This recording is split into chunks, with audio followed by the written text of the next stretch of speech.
ਪਹਿਲਾਂ ਦੀ ਗੱਲ ਹੈ। ਇੱਕ ਗਰੀਬ ਪਰ ਦਿਲ ਦਾ ਅਮੀਰ ਮੁੰਡਾ ਸੀ, ਨਾਮ ਅਲਾਦੀਨ। ਉਹ ਆਪਣੀ ਮਾਂ ਦੇ ਨਾਲ ਰਹਿੰਦਾ ਸੀ ਅਤੇ ਪੈਸੇ ਕਮਾਉਣ ਵਾਸਤੇ ਔਖੇ ਤੋਂ ਔਖੇ ਕੰਮ ਕਰਦਾ ਸੀ ਤਾਂ ਕਿ ਉਹਨਾਂ ਦਾ ਘਰ ਚੱਲ ਸਕੇ।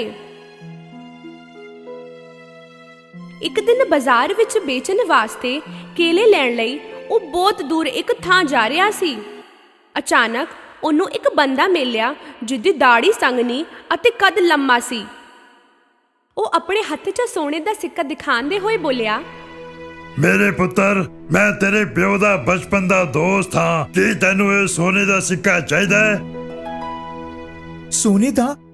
ਇੰਨਾ ਤਾਂ ਮੈਂ ਜ਼ਿੰਦਗੀ ਭਰ ਕੇਲੇ ਵੇਚ-ਵੇਚ ਕੇ ਵੀ ਨਹੀਂ ਕਮਾ ਪਾਵਾਂਗਾ। ਉਸ ਬੰਦੇ ਨੇ ਅਲਾਦੀਨ ਨੂੰ ਉੱਥੇ ਹੀ ਪੱਥਰ ਦੇ ਥੱਲੇ ਇੱਕ ਟੋਇਆ ਵਿਖਾਇਆ ਅਤੇ ਉਹਨੂੰ ਉੱਥੇ ਜਾਣ ਲਈ ਕਿਹਾ। ਅਲਾਦੀਨ ਨੂੰ ਇਹ ਕੰਮ ਬੜਾ ਸੌਖਾ ਲੱਗਿਆ। ਦੋਨਾਂ ਨੇ ਰਲ ਕੇ ਉਸ ਪੱਥਰ ਨੂੰ ਹਟਾਇਆ ਅਤੇ ਉੱਥੇ ਨਿਕਲੀ ਇੱਕ ਗੁਫਾ। ਆਪਣੀ ਨਿੱਕੀ ਜਿਹੀ ਕੱਦ ਕਾਠੀ ਨੂੰ ਲੈ ਕੇ ਅਲਾਦੀਨ ਉਸ ਦੇ ਅੰਦਰ ਚਲਾ ਗਿਆ ਅਤੇ ਉੱਥੇ ਪੌੜੀਆਂ ਤੋਂ ਉਤਰਦੇ ਹੋਏ ਥੱਲੇ ਜਾਂਦਾ ਰਿਹਾ। ਜਵਾਂ ਹੀ ਥੱਲੇ ਪਹੁੰਚਿਆ ਤਾਂ ਵੇਖਿਆ ਕਿ ਉਸ ਗੁਫਾ ਵਿੱਚ ਰੋਸ਼ਨੀ ਇੱਕ ਪੁਰਾਣੇ ਜਿਹੇ ਚਿਰਾਗ ਚੋਂ ਆ ਰਹੀ ਸੀ। ਉਹ ਚੌਂਕ ਗਿਆ ਜਦੋਂ ਉਹਨੇ ਵੇਖਿਆ ਉੱਥੇ ਪਿਆ ਖਜ਼ਾਨਾ, ਹੀਰੇ, ਮੋਤੀ, ਸੋਨਾ ਕੀ ਨਹੀਂ ਸੀ। ਇਹ ਸਭ ਦੇਖ ਹੀ ਰਿਹਾ ਸੀ ਅਲਾਦੀਨ ਕਿ ਉੱਪਰੋਂ ਇੱਕ ਆਵਾਜ਼ ਆਈ ਜਿਨੇ ਉਹਨੂੰ ਡਰਾ ਹੀ ਦਿੱਤਾ। ਕਾਕਾ, ਤੈਨੂੰ ਇੱਕ ਚਿਰਾਗ ਮਿਲਿਆ ਹੋਣਾ ਹੈ, ਉਹਨੂੰ ਬੁਝਾ ਕੇ ਮੇਰੇ ਕੋਲ ਲਿਆ, ਛੇਤੀ ਚੱਲ। ਅਲਾਦੀਨ ਨੂੰ ਅਜੀਬ ਲੱਗਿਆ ਕਿ ਇੰਨੀ ਸਾਰੀ ਧਨ ਦੌਲਤ ਨੂੰ ਛੱਡ ਕੇ ਉਸ ਬੰਦੇ ਨੂੰ ਚਾਹੀਦਾ ਹੈ ਸਿਰਫ ਇਹ ਪੁਰਾਣਾ ਜਿਹਾ ਚਿਰਾਗ। ਕੋਈ ਐਦਾਂ ਕਿਉਂ ਕਰੇਗਾ? ਹੁਣ ਅਲਾਦੀਨ ਨੂੰ ਡਰ ਲੱਗਣ ਲੱਗਿਆ। ਅਲਾਦੀਨ ਚਿਰਾਗ ਲੈ ਕੇ ਪੌੜੀਆਂ ਤੇ ਉੱਪਰ ਜਾਣ ਲੱਗਿਆ, ਪਰ ਇੰਨੇ 'ਚ ਉਹ ਬੰਦਾ ਚਿल्ला ਪਿਆ, ਦੇ ਮੈਨੂੰ ਇਹ ਚਿਰਾਗ ਛੇਤੀ ਨਾਲ। ਅਲਾਦੀਨ ਨੂੰ ਉਹਦਾ ਚੱਕਰ ਸਮਝ ਨਹੀਂ ਆ ਰਿਹਾ ਸੀ। ਪਹਿਲਾਂ ਮੈਨੂੰ ਇੱਥੋਂ ਬਾਹਰ ਕੱਢੋ। ਜੇ ਤੂੰ ਮੈਨੂੰ ਇਹ ਚਿਰਾਗ ਨਹੀਂ ਦਿੱਤਾ ਤਾਂ ਮੈਂ ਤੈਨੂੰ ਇਸੇ ਗੁਫਾ ਵਿੱਚ ਬੰਦ ਕਰ ਦਿਆਂਗਾ। ਹੁਣ ਅਲਾਦੀਨ ਨੂੰ ਸਮਝ ਆ ਗਿਆ ਕਿ ਉਹਦੇ ਇਰਾਦੇ ਨੇਕ ਨਹੀਂ। ਨਹੀਂ, ਪਹਿਲਾਂ ਮੈਨੂੰ ਇੱਥੋਂ ਬਾਹਰ ਕੱਢੋ। ਬੇਵਕੂਫ, ਹੁਣ ਤੇਰੀ ਖੈਰ ਨਹੀਂ। ਓਏ, ਬੰਦ ਨਾ ਕਰੋ ਮੈਨੂੰ। ਉਸ ਬੰਦੇ ਨੇ ਪੱਥਰ ਨਾਲ ਗੁਫਾ ਨੂੰ ਬੰਦ ਤਾਂ ਕਰ ਦਿੱਤਾ, ਪਰ ਉਹਦੀ ਮੁੰਦਰੀ ਥੱਲੇ ਡਿੱਗ ਗਈ ਅਤੇ ਪੁੱਜੀ ਅਲਾਦੀਨ ਕੋਲ। ਉਹਨੇ ਚੁੱਕਿਆ ਅਤੇ ਆਪਣੀ ਉਂਗਲੀ 'ਚ ਪਾ ਲਿਆ। ਪਾਉਂਦੇ ਹੀ ਗੁਫਾ ਦੇ ਅੰਦਰ ਬੱਦਲ ਜਿਹੇ ਹੋ ਗਏ ਅਤੇ ਉਹਦੇ 'ਚੋਂ ਨਿਕਲਿਆ ਇੱਕ ਵੱਡਾ ਜਿਹਾ ਜੀਵ। ਡਰ ਦੇ ਮਾਰੇ ਅਲਾਦੀਨ ਫੁੱਸ ਹੋ ਗਿਆ। ਜੋ ਵੀ ਚਾਹੀਦਾ ਹੈ ਮੰਗ ਲੈ, ਪਰ ਧਿਆਨ ਰੱਖੀ, ਸਿਰਫ 3 ਚੀਜ਼ਾਂ ਹੀ ਮੰਗ ਸਕਦਾ ਹੈ, ਸਿਰਫ 3। ਮੈਂ ਘਰ ਜਾਣਾ ਹੈ। ਪਲਕ ਝਪਕਦੇ ਹੀ ਅਲਾਦੀਨ ਆਪਣੇ ਘਰ ਪਹੁੰਚ ਗਿਆ। ਅਲਾਦੀਨ ਨੂੰ ਵੇਖ ਕੇ ਉਹਦੀ ਮਾਂ ਚੀਖ ਪਈ। ਅਲਾਦੀਨ ਨੇ ਮਾਂ ਨੂੰ ਸਾਰੀ ਕਹਾਣੀ ਦੱਸੀ, ਉਹ ਬੰਦਾ, ਉਹ ਗੁਫਾ, ਉਹ ਖਜ਼ਾਨਾ ਅਤੇ ਉਹ ਚਿਰਾਗ।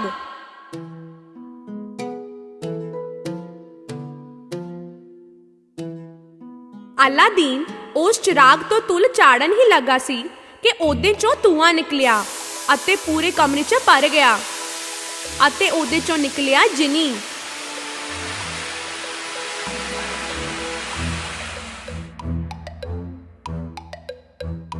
ਵਾਹ ਜੀ ਵਾਹ! ਹਾ, ਕਈ ਵਰਿਆਂ ਤੋਂ ਮੈਂ ਇਸ ਚਿਰਾਗ 'ਚ ਬੰਦ ਸੀ, ਤੁਸੀਂ ਮੈਨੂੰ ਕੱਢ ਲਿਆ। ਕੀ ਮੰਗ ਹੈ ਤੁਹਾਡੀ ਹਜ਼ੂਰ? ਮੰਗੋ। ਇਹ ਹੁਣ ਕਿਹੜੀ ਨਵੀਂ ਮੁਸੀਬਤ ਹੈ? ਇਹੀ ਸੋਚ ਕੇ ਅਲਾਦੀਨ ਅਤੇ ਮਾਂ ਉਹਨੂੰ ਦੇਖਦੇ ਰਹੇ। ਜਿਨੀ ਫੇਰ ਬੋਲਿਆ, ਬੋਲੋ ਹਜ਼ੂਰ, ਕੀ ਫਰਮਾਇਸ਼ ਹੈ? ਠੀਕ ਹੈ, ਮੇਰੇ ਲਈ ਜਾ ਕੇ ਸਵਾਦਿਸ਼ਟ ਖਾਣਾ ਲਿਆਓ।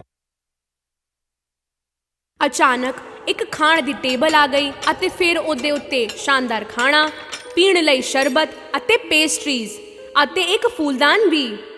ਉਸ ਦਿਨ ਤੋਂ ਅਲਾਦੀਨ ਅਤੇ ਮਾਂ ਜੋ ਵੀ ਚਾਹੁੰਦੇ ਸੀ ਜਿੰਨੀ ਲਿਆ ਦਿੰਦਾ ਸੀ।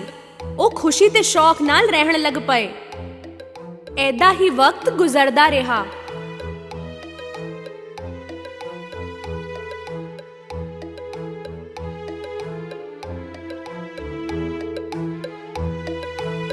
ਇੱਕ ਦਿਨ ਉਹ ਬਾਜ਼ਾਰ ਗਿਆ ਤਾਂ ਉਹਨੂੰ ਦਿਖੀ ਇੱਕ ਪਾਲਕੀ। ਪਤਾ ਲੱਗਿਆ ਕਿ ਉਹਦੇ ਵਿੱਚ ਸੀ ਬਾਦਸ਼ਾਹ ਦੀ ਬੇਟੀ ਪ੍ਰਿੰਸੈਸ ਜੈਸਮੀਨ। ਅਲਾਦੀਨ ਨੇ ਉਹਦਾ ਚਿਹਰਾ ਦੇਖਿਆ ਅਤੇ ਉਹਨੂੰ ਪਿਆਰ ਹੋ ਗਿਆ। ਉਹਨੇ ਮਾਂ ਨੂੰ ਜੈਸਮੀਨ ਦੇ ਬਾਰੇ ਦੱਸਿਆ। ਮਾਂ ਨੇ ਜਿੰਨੀ ਤੋਂ ਸੰਦੂਕ ਭਰ ਕੇ ਸੋਨਾ ਲਿੱਤਾ ਅਤੇ ਬਾਦਸ਼ਾਹ ਨੂੰ ਦੇਣ ਰਾਜ ਮਹਿਲ ਗਈ। ਉੱਥੇ ਦੇ ਸਿਪਾਹੀ ਉਹ ਸੰਦੂਕ ਬਾਦਸ਼ਾਹ ਕੋਲ ਲੈ ਗਏ ਅਤੇ ਬਾਦਸ਼ਾਹ ਨੇ ਖੁਸ਼ ਹੋ ਕੇ ਮਾਂ ਨੂੰ ਮਿਲਣ ਲਈ ਕਿਹਾ। ਮਾਂ ਨੇ ਉਹਨਾਂ ਨੂੰ ਆਪਣੇ ਪੁੱਤਰ ਦੇ ਪਿਆਰ ਬਾਰੇ ਦੱਸਿਆ ਤੇ ਬਾਦਸ਼ਾਹ ਨੇ ਚਾਹਿਆ ਕਿ ਅਲਾਦੀਨ ਆਪਣੀ ਅਮੀਰੀ ਤੇ ਤਾਕਤ ਨੂੰ ਸਾਬਿਤ ਕਰੇ। ਜੇ ਤੁਹਾਡਾ ਮੁੰਡਾ ਮੇਰਾ ਜਵਾਈ ਬਣਨਾ ਚਾਹੁੰਦਾ ਹੈ ਤਾਂ ਉਹਨੂੰ ਕਹੋ ਕਿ 40 ਨੌਕਰਾਂ ਦੇ ਹੱਥ 40 ਸੰਦੂਕ ਭੇਜੇ ਜੋ ਹੀਰੇ ਮੋਤੀ ਸੋਨੇ ਚਾਂਦੀ ਨਾਲ ਭਰੇ ਹੋਣ ਅਤੇ ਉਹਨਾਂ ਦੇ ਮਗਰ 40 ਸਿਪਾਹੀ ਹੋਣ ਉਹਨਾਂ ਦੀ ਸੁਰੱਖਿਆ ਲਈ। ਇਹ ਸੁਣ ਕੇ ਅਲਾਦੀਨ ਦੀ ਮਾਂ ਉਦਾਸ ਹੋ ਕੇ ਮੁੜ ਕੇ ਘਰ ਆ ਗਈ। ਉਹਨਾਂ ਨੂੰ ਯਕੀਨ ਸੀ ਕਿ ਜਿੰਨੀ ਇਹ ਸਭ ਤਾਂ ਨਹੀਂ ਦੇ ਪਾਵੇਗਾ। ਅਲਾਦੀਨ ਨੇ ਫੇਰ ਤੋਂ ਚਿਰਾਗ ਦੇ ਜਿੰਨੀ ਨੂੰ ਸੱਦਿਆ। ਬੋਲੋ ਹਜ਼ੂਰ, ਕੀ ਫਰਮਾਇਸ਼ ਹੈ? ਅਲਾਦੀਨ ਨੇ ਉਹਨੂੰ ਬਾਦਸ਼ਾਹ ਦੀ ਮੰਗ ਦੱਸੀ। ਇਹ ਸੁਣ ਕੇ ਜਿੰਨੀ ਨੇ ਤਾੜੀ ਮਾਰੀ ਅਤੇ ਉਥੋਂ ਦੇ ਉੱਥੇ ਹੀ ਖਜ਼ਾਨਾ ਲੈ ਕੇ 40 ਨੌਕਰ ਤੇ 40 ਸਿਪਾਹੀ ਪ੍ਰਗਟ ਹੋ ਗਏ। ਬਾਦਸ਼ਾਹ ਨੇ ਵੇਖਿਆ ਕਿ ਜੋ ਵੀ ਮੰਗਿਆ ਸੀ ਉਹਨਾਂ ਨੇ ਅਲਾਦੀਨ ਨੇ ਪੂਰਾ ਕਰ ਦਿੱਤਾ ਅਤੇ ਉਹ ਖੁਸ਼ ਹੋ ਗਏ। ਉਹਨਾਂ ਨੇ ਸੋਚਿਆ ਕਿੰਨਾ ਪੈਸਾ ਹੈ ਮੁੰਡੇ ਕੋਲ। ਮੈਂ ਚਾਹੁੰਦਾ ਹਾਂ ਕਿ ਮੇਰੀ ਧੀ ਇੱਕ ਮਹਿਲ ਵਰਗੇ ਘਰ 'ਚ ਰਹੇ। ਜੇ ਉਹਨੂੰ ਏਦਾਂ ਦਾ ਘਰ ਦੇ ਸਕਦੇ ਹੋ ਤਾਂ ਹੀ ਵਿਆਹ ਦੀ ਗੱਲ ਸੋਚੋ। ਅਲਾਦੀਨ ਨੇ ਬਾਦਸ਼ਾਹ ਦੀ ਇੱਛਾ ਜਿੰਨੀ ਨੂੰ ਦੱਸੀ। ਜਿੰਨੀ ਨੇ ਫੇਰ ਤੋਂ ਤਾੜੀ ਮਾਰੀ ਅਤੇ ਉਸੇ ਵੇਲੇ ਇੱਕ ਵੱਡਾ ਸ਼ਾਨਦਾਰ ਮਹਿਲ ਉਹਦੇ ਸਾਹਮਣੇ ਬਣ ਗਿਆ। ਅਲਾਦੀਨ ਨੂੰ ਭਰੋਸਾ ਨਹੀਂ ਹੋ ਰਿਹਾ ਸੀ। ਬਾਦਸ਼ਾਹ ਨੂੰ ਲੱਗਿਆ ਅਲਾਦੀਨ ਤੋਂ ਅਮੀਰ ਮੁੰਡਾ ਨਹੀਂ ਮਿਲੇਗਾ ਕਦੀ ਵੀ। ਉਹਨਾਂ ਦਾ ਵਿਆਹ ਧੂਮ-ਧਾਮ ਨਾਲ ਹੋਇਆ ਅਤੇ 3 ਦਿਨ ਤੱਕ ਜਸ਼ਨ ਚੱਲਦਾ ਰਿਹਾ। ਸਾਰਿਆਂ ਨੂੰ ਅਲਾਦੀਨ ਦੀ ਕਿਸਮਤ ਅਤੇ ਅਮੀਰੀ ਬਾਰੇ ਪਤਾ ਸੀ, ਪਰ ਅਲਾਦੀਨ ਅਤੇ ਉਹਦੀ ਮਾਂ ਨੇ ਜੈਸਮੀਨ ਨੂੰ ਜਿੰਨੀ ਦੇ ਬਾਰੇ ਨਹੀਂ ਦੱਸਿਆ।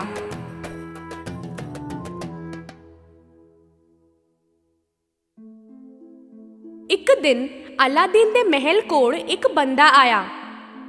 ਪੁਰਾਣੇ ਚਿਰਾਗ ਦੇ ਦਿਓ, ਪੁਰਾਣੇ ਚਿਰਾਗ ਦੇ ਦਿਓ ਅਤੇ ਉਸ ਦੇ ਬਦਲੇ ਵਿੱਚ ਨਵੇਂ ਲੈ ਲਓ। ਪੁਰਾਣੇ ਚਿਰਾਗ ਦੇ ਦਿਓ ਅਤੇ ਨਵੇਂ ਲੈ ਲਓ। ਜੈਸਮੀਨ ਨੇ ਇਹ ਆਵਾਜ਼ ਸੁਣੀ।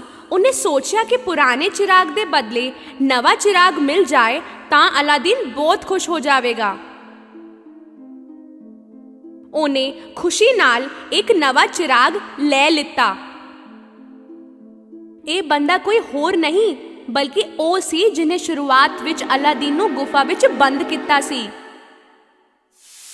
ਉਹਨੇ ਚਿਰਾਗ ਮਿਲਦੇ ਹੀ ਜਿੰਨੀ ਨੂੰ ਕਿਹਾ ਕਿ ਮਹਿਲ ਨੂੰ ਜੈਸਮੀਨ ਦੇ ਨਾਲ ਉਥੋਂ ਹਟਾ ਦਿੱਤਾ ਜਾਵੇ। ਅਲਾਦੀਨ ਜਦੋਂ ਉਸ ਸ਼ਾਮ ਮੁੜਿਆ ਉਹਨੂੰ ਆਪਣਾ ਮਹਿਲ ਕਿਤੇ ਨਹੀਂ ਦਿਸਿਆ। ਉਹ ਸਮਝ ਗਿਆ ਕਿ ਕੁਝ ਗੜਬੜ ਹੋਈ ਹੈ। ਉਹ ਆਪਣੇ ਪੁਰਾਣੇ ਘਰ ਵਿੱਚ ਗਿਆ ਅਤੇ ਗੁਫਾ ਵਿੱਚ ਮਿਲੀ ਹੋਈ ਮੁੰਦਰੀ ਲੱਭੀ। ਉਹਨੂੰ ਉਂਗਲੀ ਵਿੱਚ ਪਾਉਂਦੇ ਹੀ ਉਹ ਵੱਡਾ ਜਿਹਾ ਜੀਵ ਫਿਰ ਹਾਜ਼ਰ ਹੋਇਆ। ਜੋ ਵੀ ਚਾਹੀਦਾ ਹੈ ਮੰਗ ਲੈ, ਪਰ ਧਿਆਨ ਰੱਖੀ ਸਿਰਫ 2 ਚੀਜ਼ਾਂ। ਮੈਨੂੰ ਜੈਸਮੀਨ ਦੇ ਕੋਲ ਲੈ ਚਲੋ। ਹੱਥੋਂ ਹੱਥ ਉਹ ਮਹਿਲ ਵਿੱਚ ਪਹੁੰਚ ਗਏ। ਕੋਈ ਉਹਨੂੰ ਵੇਖ ਨਾ ਲਵੇ ਇਸ ਕਰਕੇ ਉਹ ਲੁਕ ਗਿਆ। ਜੈਸਮੀਨ ਉਸੇ ਬੰਦੇ ਦੀ ਸੇਵਾ ਕਰ ਰਹੀ ਸੀ ਅਤੇ ਉਹ ਚਿਰਾਗ ਵੀ ਉਹਦੇ ਹੀ ਕੋਲ ਸੀ। ਲੁਕਦੇ ਲੁਕਦੇ ਅਲਾਦੀਨ ਨੇ ਉਹ ਮੁੰਦਰੀ ਫੇਰ ਤੋਂ ਪਾ ਲਈ। ਉਹ ਵੱਡਾ ਜਿਹਾ ਜੀਵ ਫੇਰ ਆ ਗਿਆ। ਜੋ ਵੀ ਚਾਹੀਦਾ ਹੈ ਮੰਗ ਲੈ, ਪਰ ਧਿਆਨ ਰੱਖੀ ਸਿਰਫ ਇੱਕ ਚੀਜ਼। ਉਸ ਬਦਮਾਸ਼ ਨੂੰ ਹਮੇਸ਼ਾ ਲਈ ਗਹਿਰੀ ਨੀਂਦ ਵਿੱਚ ਸੜਾ ਦਿਓ। ਛੇਤੀ ਛੇਤੀ ਉਹ ਭੱਜ ਕੇ ਜੈਸਮੀਨ ਦੇ ਕੋਲ ਆ ਗਿਆ, ਜਿਹੜੀ ਉਸ ਬੰਦੇ ਤੋਂ ਡਰੀ ਹੋਈ ਸੀ। ਅਲਾਦੀਨ ਨੂੰ ਵੇਖ ਕੇ ਉਹ ਬੜੀ ਖੁਸ਼ ਹੋਈ। ਹੁਣ ਅਲਾਦੀਨ ਨੇ ਜੈਸਮੀਨ ਨੂੰ ਪੂਰੀ ਕਹਾਣੀ ਸ਼ੁਰੂਆਤ ਤੋਂ ਦੱਸੀ ਅਤੇ ਜੈਸਮੀਨ ਸੁਣ ਕੇ ਚੌਂਕਦੀ ਰਹੀ। ਅਲਾਦੀਨ ਨੇ ਫੇਰ ਤੋਂ ਚਿਰਾਗ ਨੂੰ ਰਗੜਿਆ ਅਤੇ ਬਾਹਰ ਆਇਆ ਉਹੀ ਜਿਨੀ। ਕੀ ਮੰਗ ਹੈ ਤੁਹਾਡੀ ਹਜ਼ੂਰ? ਮੰਗੋ। ਇਸ ਬਦਮਾਸ਼ ਨੂੰ ਇੰਨੀ ਦੂਰ ਪਹੁੰਚਾ ਦਿਓ ਕਿ ਸਾਨੂੰ ਕਦੇ ਲੱਭ ਨਾ ਸਕੇ।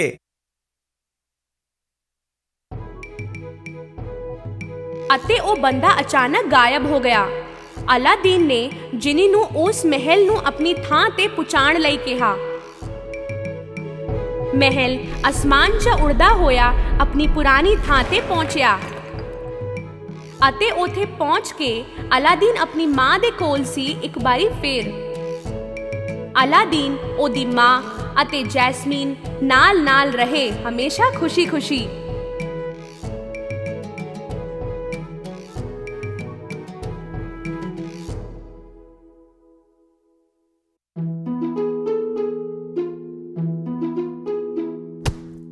ਬਹੁਤ ਪਹਿਲਾਂ ਦੀ ਗੱਲ ਹੈ। ਅਲੀ ਬਾਬਾ ਨਾਂ ਦਾ ਇੱਕ ਕਾਰਪੈਂਟਰ ਹੋਇਆ ਕਰਦਾ ਸੀ। ਉਹ ਆਪਣੀ ਵਹੁਟੀ ਨਾਲ ਗਰੀਬੀ ਵਿੱਚ ਜ਼ਿੰਦਗੀ ਗੁਜ਼ਾਰ ਰਿਹਾ ਸੀ।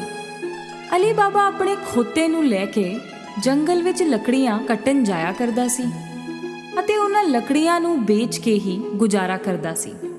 ਇੱਕ ਦਿਨ ਉਹ ਲੱਕੜੀਆਂ ਕੱਟਣ ਜੰਗਲ ਵਿੱਚ ਗਿਆ। ਉਸੇ ਵੇਲੇ ਉਹਨੂੰ ਆਵਾਜ਼ ਸੁਣਾਈ ਦਿੱਤੀ, ਘੋੜਿਆਂ ਦੀ ਇੱਕ ਟੋਲੀ ਦੀ, ਅਤੇ ਉਹਨੂੰ ਘਬਰਾਹਟ ਹੋਣ ਲੱਗੀ। ਸ਼ਾਇਦ ਇਹ ਚੋਰ ਹੈ, ਮੈਂ ਲੁਕ ਜਾਣਾ। ਖੋਤੇ ਨੂੰ ਝਾੜੀਆਂ ਦੇ ਪਿੱਛੇ ਲੁਕਾ ਕੇ ਅਲੀ ਬਾਬਾ ਪੇੜ ਉੱਤੇ ਚੜ ਗਿਆ।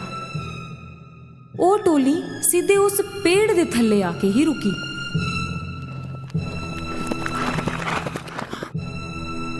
ਅਲੀ ਬਾਬਾ ਨੇ ਗਿਣਤੀ ਕੀਤੀ, ਉਹ ਪੂਰੇ 40 ਸੀ। ਉਹਨਾਂ ਲੋਕਾਂ ਨੇ ਕੁਝ ਭਾਰੀ ਸਮਾਨ ਆਪਣੇ ਘੋੜਿਆਂ ਤੋਂ ਲਾਇਆ। ਅਲੀ ਬਾਬਾ ਨੂੰ ਸਮਝ ਆ ਗਿਆ ਕਿ ਉਹ ਚੋਰ ਨੇ।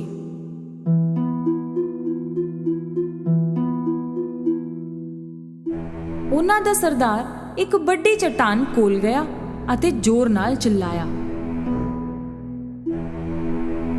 ਖੁੱਲ ਜਾ ਸਿਮ। ਉਸੇ ਵੇਲੇ ਕੁਝ ਅਜੀਬ ਹੋਇਆ।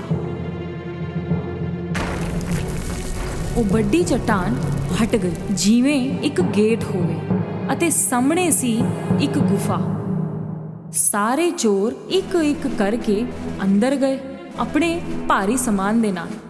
ਆਖਰੀ ਚੋਰ ਦੇ ਜਾਂਦੇ ਹੀ ਉਹ ਚਟਾਨ ਫੇਰ ਆਪਣੀ ਥਾਂ ਉੱਤੇ ਆ ਗਈ। ਅਲੀ ਬਾਬਾ ਨੂੰ ਭਰੋਸਾ ਨਹੀਂ ਹੋਇਆ, ਪਰ ਥੋੜੀ ਦੇਰ ਬਾਅਦ ਉਹ ਚਟਾਨ ਫੇਰ ਹਿੱਲੀ ਤੇ ਚੋਰ ਬਾਹਰ ਆਏ।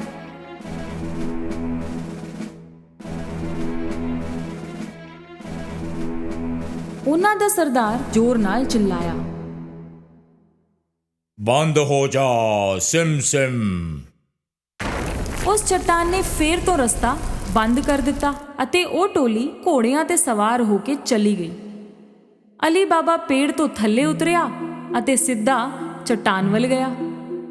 ਉਹਨੇ ਉਹੀ ਸ਼ਬਦ ਕਹੇ, ਖੁੱਲ ਜਾ ਸਿਮ। ਉਹ ਚਟਾਨ ਗੜਗੜਾਹਟ ਦੀ ਆਵਾਜ਼ ਨਾਲ ਫੇਰ ਤੋਂ ਹਟ ਗਈ। ਅਲੀ ਬਾਬਾ ਅੰਦਰ ਗਿਆ। ਅੰਦਰ ਜੋ ਸੀ ਉਹ ਵੇਖ ਕੇ ਉਹਦਾ ਸਿਰ ਘੁੰਮ ਗਿਆ। ਸੋਨੇ ਦੇ ਸਿੱਕੇ, ਹੀਰੇ, ਖਜ਼ਾਨੇ ਇੱਧਰ ਉੱਧਰ ਹੀ ਬਿਖਰੇ ਹੋਏ ਪਏ ਸੀ।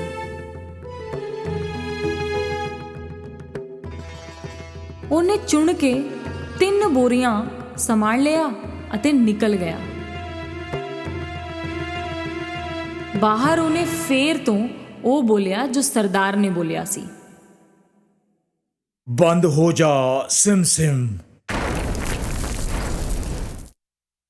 ਉਹਨੇ ਸਾਰਾ ਸਮਾਨ ਆਪਣੇ ਖੋਤੇ ਉੱਤੇ ਰੱਖਿਆ ਅਤੇ ਘਰ ਵੱਲ ਤੁਰ ਪਿਆ। ਘਰ ਪਹੁੰਚ ਕੇ ਉਹਨੇ ਉਹ ਸਮਾਨ ਆਪਣੀ ਵਹੁਟੀ ਨੂੰ ਵਿਖਾਇਆ। ਉਹਨੂੰ ਵੀ ਸਮਝ ਨਹੀਂ ਆਇਆ ਕਿ ਅਲੀ ਬਾਬਾ ਇਹ ਸਭ ਲਿਆਇਆ ਕਿੱਥੋਂ। ਇੰਨਾ ਸੋਨਾ ਕਿੱਥੋਂ ਮਿਲਿਆ? ਅਲੀ ਬਾਬਾ ਨੇ ਉਹਨੂੰ ਸਾਰੀ ਕਹਾਣੀ ਦੱਸੀ। ਉਹ ਸੁਣ ਕੇ ਬੜੀ ਖੁਸ਼ ਹੋਈ ਅਤੇ ਸਮਾਨ ਕੱਢਣ ਲੱਗੀ। ਚਲੋ ਗਿਣਦੇ ਹਾਂ, ਸਾਡੇ ਕੋਲ ਕਿੰਨੇ ਸਿੱਕੇ ਨੇ। ਨਹੀਂ, ਇੱਕ ਟੋਆ ਪੱਟ ਕੇ ਉਹਦੇ ਅੰਦਰ ਲੁਕਾ ਦਿੰਨੇ ਹਾਂ। ਫੇਰ ਤੁਸੀਂ ਦੱਬਣ ਵਾਸਤੇ ਥਾਂ ਬਣਾਓ ਅਤੇ ਮੈਂ ਤੁਹਾਡੇ ਭਰਾ ਕਾਸਿਮ ਕੋਲੋਂ ਭਾਂਡਾ ਲੈ ਕੇ ਆਂਦੀ ਹਾਂ। ਅਲੀ ਬਾਬਾ ਦਾ ਭਰਾ ਬੜਾ ਅਮੀਰ ਸੀ ਪਰ ਲਾਲਚੀ ਵੀ ਸੀ। ਉਹ ਕਦੀ ਅਲੀ ਬਾਬਾ ਦੀ ਮਦਦ ਨਹੀਂ ਕਰਦਾ ਸੀ। ਇਸ ਕਰਕੇ ਅਲੀ ਬਾਬਾ ਨੇ ਕਿਹਾ, ਸਿੱਕਿਆਂ ਦੇ ਬਾਰੇ ਕਿਸੇ ਨੂੰ ਕੁਝ ਨਹੀਂ ਕਹਿਣਾ, ਕਿਸੇ ਨੂੰ ਵੀ ਨਹੀਂ। ਉਹਦੀ ਬੋਟੀ ਕਾਸਿਮ ਤੋਂ ਨਾਪਣ ਵਾਸਤੇ ਭਾਂਡਾ ਮੰਗਣ ਪਹੁੰਚੀ। ਕਾਸਿਮ ਨੂੰ ਦਾਲ ਵਿੱਚ ਕੁਝ ਕਾਲਾ ਲੱਗਿਆ ਤੇ ਉਹਨੇ ਪੁੱਛਿਆ, ਤੈਨੂੰ ਕਿਉਂ ਚਾਹੀਦਾ ਹੈ? ਕੀ ਨਾਪੇਂਗੀ ਉਸ ਵਿੱਚ? ਅਲੀ ਬਾਬਾ ਦੀ ਬੋਟੀ ਨੇ ਕੁਝ ਝੂਠ-ਮੂਠ ਜਿਹਾ ਕਹਿ ਦਿੱਤਾ। ਕਾਸਿਮ ਨੂੰ ਉਹਦੇ ਉੱਤੇ ਭਰੋਸਾ ਨਹੀਂ ਹੋਇਆ। ਉਹਨੇ ਚੁੱਪਕੇ ਜਿਹੇ ਭਾਂਡੇ ਥੱਲੇ ਸ਼ਹਿਦ ਲਾ ਕੇ ਦੇ ਦਿੱਤਾ। ਉਸੇ ਭਾਂਡੇ ਵਿੱਚ ਸੋਨੇ ਦੇ ਸਿੱਕੇ ਨਾਪਣ ਲੱਗੇ ਦੋਨੋਂ ਅਤੇ ਫੇਰ ਸਾਰੇ ਸਿੱਕੇ ਦੱਬ ਦਿੱਤੇ।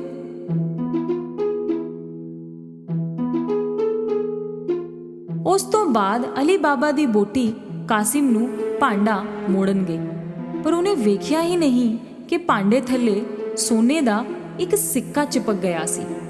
ਇਹ ਬਹੁਤ ਵੱਡੀ ਗਲਤੀ ਕੀਤੀ ਸੀ ਉਹਨੇ। ਕਾਸਿਮ ਨੂੰ ਭਾਂਡਾ ਮਿਲਦੇ ਹੀ ਉਹਨੇ ਉਹਦੇ ਥੱਲੇ ਵੇਖਿਆ। ਸੋਨੇ ਦਾ ਸਿੱਕਾ ਵੇਖ ਕੇ ਉਹ ਹੱਕਾ ਬੱਕਾ ਰਹਿ ਗਿਆ। ਕਿੱਥੋਂ ਮਿਲਿਆ ਹੋਣਾ ਅਲੀ ਬਾਬਾ ਨੂੰ ਉਹ ਸੋਨਾ? ਕਾਸਿਮ ਦੀ ਨੀਂਦ ਉੜ ਗਈ। ਸਵੇਰ ਹੁੰਦੇ ਹੀ ਉਹ ਅਲੀ ਬਾਬਾ ਦੇ ਘਰ ਗਿਆ ਅਤੇ ਉਹਨੂੰ ਭਾਂਡੇ ਦੇ ਥੱਲੇ ਲੱਗਿਆ ਹੋਇਆ ਸਿੱਕਾ ਵਿਖਾਇਆ। ਅਲੀ ਬਾਬਾ, ਤੂੰ ਸੋਨਾ ਮੁੱਲ ਤਾਂ ਨਹੀਂ ਲੈ ਸਕਦਾ। ਕਿੱਥੋਂ ਆਇਆ ਇਹ ਸੋਨਾ? ਦੱਸ ਮੈਨੂੰ। ਅਲੀ ਬਾਬਾ ਨੇ ਕਾਸਿਮ ਨੂੰ ਸਾਰੀ ਕਹਾਣੀ ਦੱਸੀ ਤਾਂ ਕਿ ਉਹ ਕਿਸੇ ਹੋਰ ਨੂੰ ਨਾ ਦੱਸੇ। ਜੇ ਤੂੰ ਮੈਨੂੰ ਉਸ ਥਾਂ ਤੇ ਨਹੀਂ ਲੈ ਕੇ ਗਿਆ ਤਾਂ ਮੈਂ ਚੋਰਾਂ ਨੂੰ ਦੱਸ ਦਿਆਂਗਾ ਤੂੰ ਕੀ ਕੀਤਾ ਹੈ। ਪਰ ਕਾਸਿਮ, ਅਲੀ ਬਾਬਾ ਨੂੰ ਪਤਾ ਸੀ ਕਿ ਕਾਸਿਮ ਸੱਚੀ ਹੀ ਦੱਸ ਦੇਵੇਗਾ। ਉਹਨੂੰ ਕਾਸਿਮ ਨੂੰ ਉੱਥੇ ਲੈ ਕੇ ਜਾਣਾ ਹੀ ਪਿਆ। ਉਹ ਗੁਫਾ ਇਸੇ ਪਹਾੜੀ ਦੇ ਪਿੱਛੇ ਹੈ। ਚਲੋ ਇੱਥੋਂ ਛੇਤੀ ਚਲੀਏ, ਕਿਤੇ ਉਹ ਚੋਰ ਫੇਰ ਨਾ ਆ ਜਾਣ। ਦੋਨੋਂ ਵਾਪਸ ਘਰ ਮੁੜ ਆਏ, ਪਰ ਕਾਸਿਮ ਦਾ ਧਿਆਨ ਉੱਥੇ ਗੁਫਾ ਵਿੱਚ ਹੀ ਸੀ। ਉਹ ਹੱਥੋਂ ਹੱਥ 2 ਖੋਤੇ ਲੈ ਕੇ ਗੁਫਾ ਕੋਲ ਪਹੁੰਚਿਆ। ਉੱਥੇ ਪਹੁੰਚਦੇ ਹੀ ਉਹਨੇ ਉਹ ਸ਼ਬਦ ਦੁਹਰਾਏ ਜਿਹੜੇ ਅਲੀ ਬਾਬਾ ਨੇ ਦੱਸੇ ਸੀ। ਖੁੱਲ ਜਾ ਸਿਮ ਸਿਮ। ਉਹ ਚਟਾਨ ਹਟ ਗਈ ਅਤੇ ਰਸਤਾ ਖੁੱਲ ਗਿਆ। ਕਾਸਿਮ ਨੂੰ ਭਰੋਸਾ ਨਹੀਂ ਹੋਇਆ। ਅੰਦਰ ਦਾ ਨਜ਼ਾਰਾ ਵੇਖ ਕੇ ਉਹ ਹੱਕਾ ਵੱਕਾ ਰਹਿ ਗਿਆ। ਇੰਨਾ ਸੋਨਾ ਵੇਖ ਕੇ ਉਹਦਾ ਦਿਮਾਗ ਖਰਾਬ ਹੋ ਗਿਆ। ਉਹਨੇ ਛੇਤੀ ਸੋਨਾ ਭਰਿਆ ਆਪਣੇ ਝੋਲੇ ਵਿੱਚ।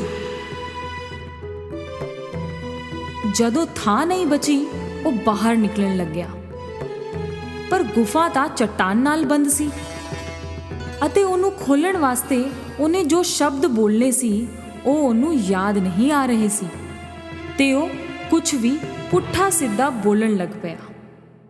ਖੁੱਲ ਜਾ ਟਿਮ ਟਿਮ, ਖੁੱਲ ਜਾ ਕੁਮ ਕੁਮ, ਖੁੱਲ ਜਾ ਜਿਮ ਜਿਮ। ਉਹ ਬਹੁਤ ਕੁਝ ਬੋਲਿਆ, ਪਰ ਚਟਾਨ ਟਸ ਤੋਂ ਮਸ ਨਹੀਂ ਹੋਈ।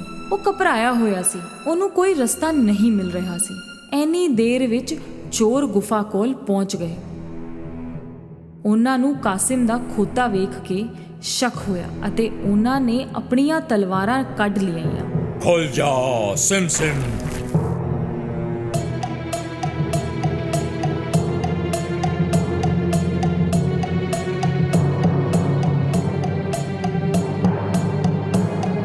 ਰਸਤਾ ਖੁੱਲਦੇ ਹੀ ਚੋਰਾਂ ਨੇ ਕਾਸਿਮ ਨੂੰ ਫੜ ਲਿਆ ਅਤੇ ਉਹਨੂੰ ਸਜ਼ਾ ਦਿੱਤੀ। ਤਾਂ ਇਹ ਚੋਰ ਸਾਡੀ ਚੋਰੀ ਕਰ ਰਿਹਾ ਸੀ। ਦੇਰ ਰਾਤ ਹੋਣ ਤੋਂ ਬਾਅਦ ਵੀ ਜਦੋਂ ਕਾਸਿਮ ਘਰ ਨਹੀਂ ਮੁੜਿਆ ਤਾਂ ਉਹਦੀ ਬੋਟੀ ਨੂੰ ਫਿਕਰ ਹੋਣ ਲੱਗੀ। ਉਹਨੇ ਅਲੀ ਬਾਬਾ ਕੋਲੋਂ ਮਦਦ ਮੰਗੀ। ਅਲੀ ਬਾਬਾ ਨੂੰ ਵੀ ਕਾਸਿਮ ਦੀ ਫਿਕਰ ਸੀ। ਉਹ ਗੁਫਾ ਕੋਲ ਪਹੁੰਚਿਆ ਤਾਂ ਉਹਨੂੰ ਕਾਸਿਮ ਦੇ ਖੋਤੇ ਦਿਸੇ ਤਾਂ ਉਹ ਸਮਝ ਗਿਆ ਕਿ ਕਾਸਿਮ ਨੂੰ ਚੋਰਾਂ ਨੇ ਮਾਰ ਦਿੱਤਾ ਹੋਵੇਗਾ। ਉਹਨੇ ਆਪਣੀ ਬੋਟੀ ਨੂੰ ਸਭ ਕੁਝ ਦੱਸਿਆ। ਉਹਨਾਂ ਨੇ ਫੈਸਲਾ ਕੀਤਾ ਕਿ ਉਹ ਇਹ ਗੱਲ ਕਿਸੇ ਨੂੰ ਨਹੀਂ ਦੱਸਣਗੇ। ਕੁਝ ਦਿਨਾਂ ਬਾਅਦ ਅਲੀ ਬਾਬਾ ਅਤੇ ਉਹਦੀ ਬੋਟੀ ਕਾਸਿਮ ਦੇ ਘਰ ਵਿੱਚ ਰਹਿਣ ਲੱਗੇ। ਉਹਨਾਂ ਨੇ ਉਹਦਾ ਕੰਮਕਾਜ ਸੰਭ ਲਿਆ ਅਤੇ ਬੜੀ ਤਰੱਕੀ ਕੀਤੀ। ਉਹ ਬਹੁਤ ਅਮੀਰ ਹੋ ਗਏ। ਕੁਝ ਦਿਨਾਂ ਬਾਅਦ ਚੋਰਾਂ ਦੇ ਸਰਦਾਰ ਨੂੰ ਸਮਝ ਆਇਆ ਕਿ ਗੁਫਾ ਵਿੱਚੋਂ ਦਿਨ ਬ ਦਿਨ ਸੋਨਾ ਘੱਟ ਹੁੰਦਾ ਜਾ ਰਿਹਾ ਸੀ ਤੇ ਉਹਨੇ ਇੱਕ ਚੋਰ ਨੂੰ ਧਿਆਨ ਰੱਖਣ ਵਾਸਤੇ ਕਿਹਾ। ਸ਼ਹਿਰ 'ਚ ਜਾਓ ਤੇ ਵੇਖੋ ਕੀ ਕੋਈ ਏਦਾਂ ਦਾ ਹੈ ਜੋ ਨਵਾਂ ਅਮੀਰ ਬਣਿਆ ਹੋਵੇ ਤੇ ਬਹੁਤ ਜ਼ਿਆਦਾ ਖਰਚਾ ਕਰ ਰਿਹਾ ਹੋਵੇ। ਉਸ ਚੋਰ ਦੀ ਨਜ਼ਰ ਪਈ ਅਲੀ ਬਾਬਾ ਉੱਤੇ, ਜਿਹੜਾ ਸੋਨੇ ਦੇ ਸਿੱਕੇ ਲੈ ਕੇ ਬਾਜ਼ਾਰ ਵਿੱਚ ਘੁੰਮ ਰਿਹਾ ਸੀ। ਉਹਨੇ ਅਲੀ ਬਾਬਾ ਦਾ ਪਿੱਛਾ ਕੀਤਾ। ਅਲੀ ਬਾਬਾ ਦੇ ਘਰ ਦੇ ਅੰਦਰ ਜਾਂਦੇ ਹੀ ਚੋਰ ਨੇ ਅਲੀ ਬਾਬਾ ਦੇ ਬੂਹੇ ਉੱਤੇ ਨਿਸ਼ਾਨ ਬਣਾ ਦਿੱਤਾ। ਸ਼ਾਮ ਵੇਲੇ ਜਦੋਂ ਕਾਸਿਮ ਦੀ ਬੋਟੀ ਘੋੜਿਆਂ ਨੂੰ ਪਾਣੀ ਪਿਲਾਉਣ ਵਾਸਤੇ ਗਈ ਤਾਂ ਉਹਨੇ ਉਹ ਨਿਸ਼ਾਨ ਵੇਖਿਆ। ਉਹਨੂੰ ਸਮਝ ਆ ਗਿਆ ਕਿ ਕੋਈ ਮੁਸੀਬਤ ਆਉਣ ਵਾਲੀ ਹੈ ਤੇ ਉਹਨੇ ਰੰਗ ਲੈ ਕੇ ਆਲੇ ਦੁਆਲੇ ਸਾਰੇ ਬੂਹਿਆਂ ਉੱਤੇ ਉਹਦੇ ਵਰਗੇ ਹੀ ਨਿਸ਼ਾਨ ਬਣਾ ਦਿੱਤੇ। ਸਵੇਰ ਹੁੰਦੇ ਹੀ 40 ਚੋਰਾਂ ਦੀ ਟੋਲੀ ਅਲੀ ਬਾਬਾ ਦਾ ਘਰ ਲੱਭਣ ਆਈ ਤੇ ਉਹਨਾਂ ਨੂੰ ਹਰ ਬੂਹੇ ਉੱਤੇ ਉਹਦਾ ਦਾ ਹੀ ਨਿਸ਼ਾਨ ਦੱਸਿਆ ਅਤੇ ਉਹ ਹਾਰ ਕੇ ਵਾਪਸ ਮੁੜ ਗਏ। ਪਰ ਉਹਨਾਂ ਦਾ ਸਰਦਾਰ ਜਿੱਦੀ ਸੀ। ਉਹਨੇ ਭੇਸ ਬਦਲ ਕੇ ਉਹਨੂੰ ਲੱਭਣਾ ਸ਼ੁਰੂ ਕੀਤਾ ਅਤੇ ਚੁੱਪਚਾਪ ਉਹ ਪਹੁੰਚਿਆ ਅਲੀ ਬਾਬਾ ਦੇ ਘਰ। ਬੂਹਾ ਖੜਕਾਇਆ ਤਾਂ ਅਲੀ ਬਾਬਾ ਨੇ ਖੋਲ੍ਹਿਆ। ਮੈਂ ਬਹੁਤ ਦੂਰੋਂ ਆਇਆ ਹਾਂ। ਮੈਂ ਤੇਲ ਵੇਚਣ ਨਿਕਲਿਆ ਸੀ। ਸੁਣਿਆ ਤੁਸੀਂ ਇੱਥੋਂ ਦੇ ਸਭ ਤੋਂ ਅਮੀਰ ਇਨਸਾਨ ਹੋ। ਤੇਲ ਬਹੁਤ ਹੀ ਵਧੀਆ ਹੈ, ਖਰੀਦੋਗੇ? ਅਲੀ ਬਾਬਾ ਨੇ ਸਰਦਾਰ ਨੂੰ ਤੇਲ ਦਾ ਵਪਾਰੀ ਸਮਝ ਕੇ ਉਹਨੂੰ ਰਾਤ ਦੇ ਖਾਣ ਉੱਤੇ ਆਉਣ ਵਾਸਤੇ ਕਿਹਾ। ਤੇਲ ਦੀਆਂ 40 ਬਰਨੀਆਂ ਲੈ ਕੇ ਉਹ ਅਲੀ ਬਾਬਾ ਦੇ ਘਰ ਪਹੁੰਚਿਆ। ਅਲੀ ਬਾਬਾ ਨੇ ਉਹਦੀ ਬਹੁਤ ਖਾਤਰਦਾਰੀ ਕੀਤੀ। ਰਾਤ ਨੂੰ ਉੱਥੇ ਹੀ ਰੁਕਣ ਦੀ ਸਲਾਹ ਦੇਣ ਤੇ ਸਰਦਾਰ ਨੇ ਖੁਸ਼ੀ-ਖੁਸ਼ੀ ਹਾਂ ਕਰ ਦਿੱਤੀ। ਜਦੋਂ ਉਹ ਦੋਨੋਂ ਖਾਣਾ ਖਾ ਰਹੇ ਸੀ, ਕਾਸਿਮ ਦੀ ਬੋਟੀ ਤੇਲ ਦੀਆਂ ਬਰਨੀਆਂ ਵੇਖਣ ਗਈ। ਉਹਨੂੰ ਕੁਝ ਆਵਾਜ਼ ਸੁਣਾਈ ਦਿੱਤੀ। ਅਸੀਂ ਬਾਹਰ ਨਿਕਲੀਏ? ਨਹੀਂ ਥੋੜੀ ਦੇਰ ਹੋਰ। ਤਾਂ ਉਹਨੂੰ ਇਹ ਸਮਝ ਆ ਗਿਆ ਬਰਨੀਆਂ ਵਿੱਚ ਤੇਲ ਨਹੀਂ ਹੈ ਬਲਕਿ ਚੋਰ ਲੁਕੇ ਨੇ ਅਤੇ ਉਹ ਇੱਥੇ ਕਿਉਂ ਆਏ ਨੇ। ਉਹ ਰਸੋਈ ਵਿੱਚ ਗਈ ਅਤੇ ਬਹੁਤ ਸਾਰਾ ਤੇਲ ਗਰਮ ਕੀਤਾ ਅਤੇ ਹਰ ਇੱਕ ਬਰਨੀ ਵਿੱਚ ਗਰਮ ਤੇਲ ਪਾ ਦਿੱਤਾ। ਅੰਦਰ ਬੈਠੇ ਚੋਰਾਂ ਦੀ ਹਾਲਤ ਖਰਾਬ ਹੋ ਗਈ ਅਤੇ ਉਹ ਕੁਝ ਕਰ ਵੀ ਨਹੀਂ ਸਕੇ।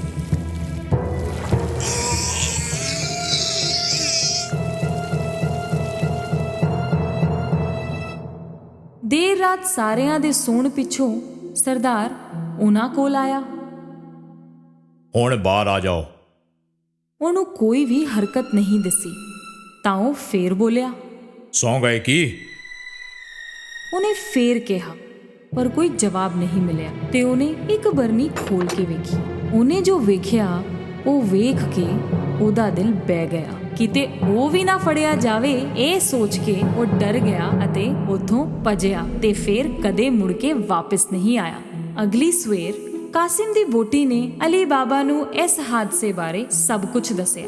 ਹੁਣ ਉਹ ਬਿਨਾਂ ਚੋਰਾਂ ਦੀ ਫਿਕਰ ਕੀਤੇ ਪੂਰੇ ਪਰਿਵਾਰ ਨਾਲ ਹਸੀ ਖੁਸ਼ੀ ਜੀਵਨ ਬਿਤਾਉਣ ਲੱਗੇ।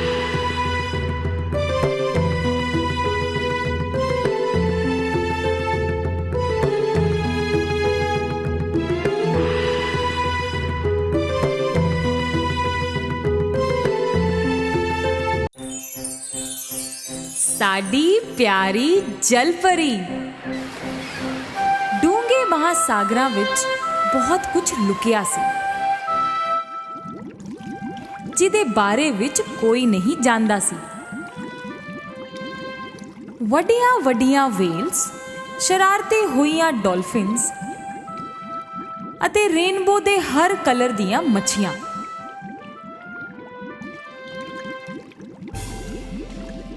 ਉਸ ਤੋਂ ਵੀ ਥੱਲੇ ਜਿੱਥੇ ਸੂਰਜ ਦੀਆਂ ਕਿਰਨਾਂ ਵੀ ਨਹੀਂ ਪਹੁੰਚਦੀਆਂ ਸੀ, ਉੱਥੇ ਸੀ ਡੀਪ ਸੀ ਕਿੰਗਡਮ, ਉੱਥੋਂ ਦੇ ਲੋਕੀ ਬਾਕੀ ਪ੍ਰਾਣੀਆਂ ਦੇ ਨਾਲ ਬੜੇ ਹੀ ਪ੍ਰੇਮ ਨਾਲ ਰਹਿੰਦੇ ਸੀ। ਉੱਥੋਂ ਦੇ ਬਾਦਸ਼ਾਹ ਆਪਣੀ ਮਾਂ ਅਤੇ 6 ਧੀਆਂ ਨਾਲ ਰਹਿੰਦੇ ਸੀ ਅਤੇ ਸਮੁੰਦਰਾਂ ਤੇ ਰਾਜ ਕਰਦੇ ਸੀ। ਬਾਦਸ਼ਾਹ ਨੂੰ ਆਪਣੀ ਧੀਆਂ ਨਾਲ ਬਹੁਤ ਪਿਆਰ ਸੀ। ਉਹਨਾਂ ਨੂੰ ਡਰ ਸੀ ਕਿ ਕਦੀ ਨਾ ਕਦੀ ਧਰਤੀ ਦੇ ਲੋਕ ਉਹਨਾਂ ਦੀ ਧੀਆਂ ਨੂੰ ਨੁਕਸਾਨ ਪਹੁੰਚਾਉਣਗੇ। ਇਸ ਲਈ ਉਹ ਉਹਨਾਂ ਨੂੰ ਪਾਣੀ ਦੇ ਉੱਪਰਲੇ ਹਿੱਸੇ ਵਿੱਚ ਤੈਰਨ ਦੀ ਪਰਮਿਸ਼ਨ ਨਹੀਂ ਦਿੰਦੇ ਸੀ। ਸਮੁੰਦਰ ਤੋਂ ਬਾਹਰ ਰਹਿਣ ਵਾਲੇ ਸਾਰੇ ਲੋਕ ਮਾੜੇ ਨੇ। ਉਹ ਲੋਕੀ ਮਾੜੇ ਕਿਉਂ ਨੇ ਡੈਡੀ? ਕਿਉਂਕਿ ਮਨੁੱਖ ਸਮੁੰਦਰ ਨੂੰ ਗੰਦਾ ਕਰਦੇ ਨੇ ਤੇ ਉਹਦੇ ਵਿੱਚ ਰਹਿਣ ਵਾਲੀ ਪਰੀਆਂ ਨੂੰ ਮਾਰ ਦਿੰਦੇ ਨੇ। ਪਿਆਰੀ ਜਲਪਰੀ ਨੂੰ ਜਾਣਨਾ ਸੀ ਕਿ ਧਰਤੀ ਤੇ ਰਹਿਣ ਵਾਲੇ ਲੋਕੀ ਕਿੱਦਾਂ ਦੇ ਹੁੰਦੇ ਨੇ। ਉਹਦੀਆਂ ਭੈਣਾਂ ਤੋਂ ਸੁਣੀਆਂ ਕਹਾਣੀਆਂ ਕਾਫੀ ਨਹੀਂ ਸੀ। ਉਹਦੀ ਬੇਬੇ ਵੀ ਉਹਨੂੰ ਮਨੁੱਖਾਂ ਤੋਂ ਦੂਰ ਰਹਿਣ ਲਈ ਕਹਿੰਦੀ ਰਹਿੰਦੀ ਸੀ। ਉਹ ਸਮੁੰਦਰ ਦੇ ਗੇਟ ਤੋਂ ਬਾਹਰ ਤਾਂ ਹੀ ਜਾ ਸਕਦੀ ਸੀ ਜਦੋਂ ਉਹ ਰਾਜਕੁਮਾਰੀ ਬਣ ਜਾਵੇ ਅਤੇ ਆਪਣੀ ਭੈਣਾਂ ਜਿੰਨੀ ਵੱਡੀ ਹੋ ਜਾਵੇ। ਪਿਆਰੀ ਜਲਪਰੀ ਨੇ ਆਪਣੀ ਭੈਣਾਂ ਨੂੰ ਬਾਹਰ ਜਾਂਦੇ ਹੋਏ ਵੇਖ ਕੇ ਇਹ ਮਿੱਥ ਲਿਆ ਕਿ ਉਹ ਵੀ ਜਾਵੇਗੀ। ਪਰ ਕਿੱਦਾਂ? ਉਹ ਡਾਲਫਿਨ ਦੇ ਨਾਲ ਗਈ ਹਿਮਰਨ ਵੇਲ ਨੂੰ ਮਿਲਣ, ਕਿਉਂਕਿ ਹਿਮਰਨ ਨੂੰ ਗੇਟ ਦੇ ਅੰਦਰ ਬਾਹਰ ਹੋਣ ਦੀ ਪੂਰੀ ਆਜ਼ਾਦੀ ਸੀ। ਉਹਨੇ ਹਿਮਰਨ ਨੂੰ ਆਪਣਾ ਪਲਾਨ ਦੱਸਿਆ। ਭਰਾ, ਬਾਦਸ਼ਾਹ ਨਾਲ ਕੌਣ ਪੰਗਾ ਲਵੇਗਾ? ਪਰ ਹਿਮਰਨ ਮੰਨਣ ਨੂੰ ਤਿਆਰ ਨਹੀਂ ਸੀ। ਪਰ ਫੇਰ ਉਹਨੂੰ ਉਹਦੇ ਹਾਲਾਤ ਤੇ ਤਰਸ ਆ ਗਿਆ ਅਤੇ ਉਹਦੀ ਮਦਦ ਕਰਨ ਲਈ ਤਿਆਰ ਹੋ ਗਿਆ। ਹਿਮਰਨ ਅਤੇ ਡਾਲਫਿਨ ਸੀ ਗੇਟ ਤੇ ਗਏ। ਉਹਨਾਂ ਨੂੰ ਵੇਖ ਕੇ ਗਾਰਡ ਨੇ ਉਹਨਾਂ ਨੂੰ ਜਾਣ ਦਿੱਤਾ ਬਿਨਾਂ ਕਿਸੇ ਸਵਾਲ ਦੇ। ਉੱਥੋਂ ਕਾਫੀ ਦੂਰ ਜਾ ਕੇ ਹਿਮਰਨ ਨੇ ਆਪਣਾ ਵੱਡਾ ਸਾਰਾ ਮੂੰਹ ਖੋਲਿਆ ਅਤੇ ਅੰਦਰੋਂ ਨਿਕਲੀ ਸਾਡੀ ਪਿਆਰੀ ਜਲਪਰੀ ਏਰੀਅਲ।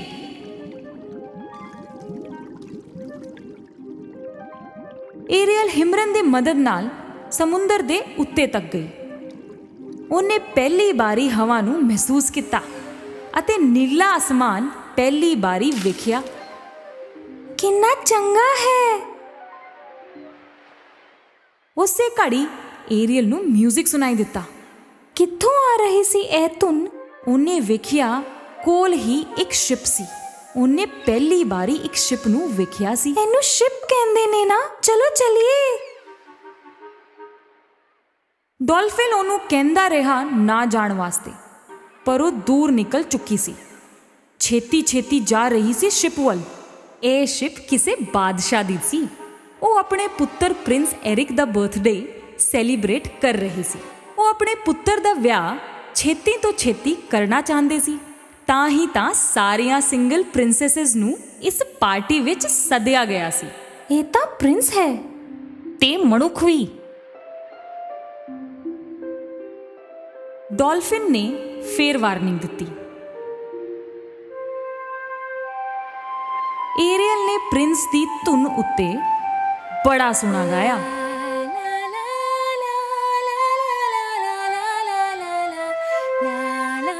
ਪ੍ਰਿੰਸ ਨੂੰ ਆਵਾਜ਼ ਬਹੁਤ ਚੰਗੀ ਲੱਗੀ, ਪਰ ਇਹ ਆ ਕਿੱਥੋਂ ਰਹੀ ਹੈ? ਤੂੰ ਲੁਕ ਜਾ ਏਰੀਅਲ, ਵਰਨਾ ਤੈਨੂੰ ਵੇਖ ਲੈਣਗੇ, ਡਾਲਫਿਨ ਨੇ ਕਿਹਾ। ਪਿਆਰੀ ਜਲਪਰੀ ਅਤੇ ਡਾਲਫਿਨ ਦੋਨੋਂ ਪਾਣੀ ਦੇ ਅੰਦਰ ਚਲੇ ਗਏ। ਡੂੰਘੇ ਸਮੁੰਦਰ ਵਿੱਚ ਸੀ ਕਿੰਗਡਮ ਦੇ ਅੰਦਰ ਸਮੁੰਦਰ ਦੀ ਜਾਦੂਗਰਨੀ ਵੇਖ ਰਹੀ ਸੀ ਇਹ ਸਭ ਕੁਝ ਆਪਣੀ ਕ੍ਰਿਸਟਲ ਬਾਲ ਵਿੱਚ। ਆ ਗਏ ਉਹ ਦਿਨ। ਮਾਂ ਸਾਗਰ ਦੇ ਬਾਦਸ਼ਾਹ ਦੀ ਧੀ ਇੱਕ ਮਨੁੱਖ ਦੇ ਨਾਲ ਤੂਫਾਨ ਆ ਜਾ, ਤਬਾਹੀ ਮਚਾ ਜਾ, ਸਮੁੰਦਰ ਦੇ ਉੱਤੇ ਆਪਣਾ ਜ਼ੋਰ ਦਿਖਾ ਜਾ। ਜਾਦੂਗਰਨੀ ਦੇ ਏਦਾਂ ਕਹਿੰਦੇ ਹੀ ਖਤਰਨਾਕ ਲਹਿਰਾਂ ਪ੍ਰਿੰਸ ਦੇ ਸ਼ਿਪ ਵੱਲ ਨੂੰ ਤੁਰਨ ਲੱਗ ਪਈਆਂ ਅਤੇ ਉਹ ਪੱਥਰਾਂ ਵੱਲ ਜਾਣ ਲੱਗ ਪਈ। ਪਿਆਰੀ ਜਲਪਰੀ ਨੂੰ ਇਹ ਵੇਖ ਕੇ ਬਹੁਤ ਫਿਕਰ ਹੋਣ ਲੱਗੀ। ਇਹ ਸ਼ਿਪ ਤਾਂ ਟਕਰਾ ਕੇ ਟੁੱਟ ਕੇ ਡੁੱਬ ਜਾਵੇਗੀ। ਸਾਨੂੰ ਉਹਨਾਂ ਦੀ ਮਦਦ ਕਰਨੀ ਚਾਹੀਦੀ ਹੈ।